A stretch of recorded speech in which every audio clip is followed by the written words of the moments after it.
ఇవాళ భారతీయ జనతా పార్టీ ఒక చరిత్రాత్మకమైన తప్పిదానికి పాల్పడింది. ఈటల రాజేందర్ అనేటువంటి వ్యక్తి ఒక నక్సలైట్ ని పట్టుకొని ఇవాళ టికెట్ భారతీయ జనతా పార్టీ మల్కాజ్గిరి నుంచి ఇవ్వడం జరిగింది.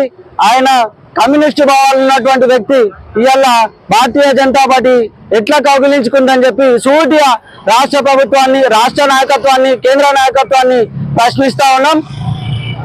మురళీధర్రావు గారు గత 4 సంవత్సరాలుగా పార్టీ కోసం ఆహర్నిశలు పనిచేస్తూ మల్కాజ్గిరి నియోజకవర్గాన్ని అభివృద్ధి పదంలో నడిపిస్తూ ఒక మంచి నియోజకవర్గాన్ని తీర్చిదిద్దినటువంటి వ్యక్తికి కాకుండా ఇవాళ ఒక మూటలు పట్టుకొచ్చినటువంటి ఈటల రాజేందర్ కి మీరు టికెట్ ని కేటాయిస్తారని చెప్పి ఈ సందర్భంగా ప్రశ్నిస్తా ఉన్నాం.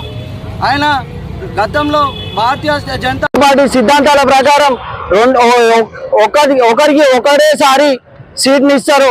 మరి ఆయన సార్లు సీట్ ని ఇచ్చినా గానీ గెలవనటువంటి పరిస్థితి ఇలా మళ్ళా ఎట్లా ఆయనను మల్కాజ్గిరిలో నిలబెడతారని చెప్పి అడుగుతా ఉన్నాం.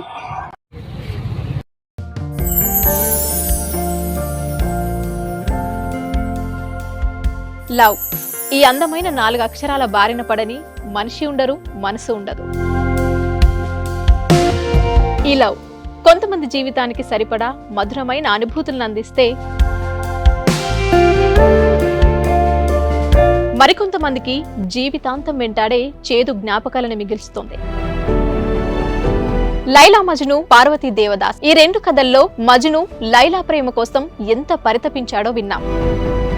దేవదాస్ పార్వతి ప్రేమ కోసం ఎంత పిచ్చోడయ్యాడో చూసాం. కానీ లైలా మజ్ను ప్రేమ కోసం ఎంత ఆరాటపడిందో మనం ఆలోచించలేదు. దేవదాసు దూరమయ్యాక పార్వతి పరిస్థితి ఏంటో మనం అర్థం చేసుకోలేదు. ప్రేమ నుండి పెళ్లి వరకు వెళ్ళలేకపోయినా ఎంతో మంది అమ్మాయిల బ్రేకప్ స్టోరీస్తో మీ లవ్ టుడే.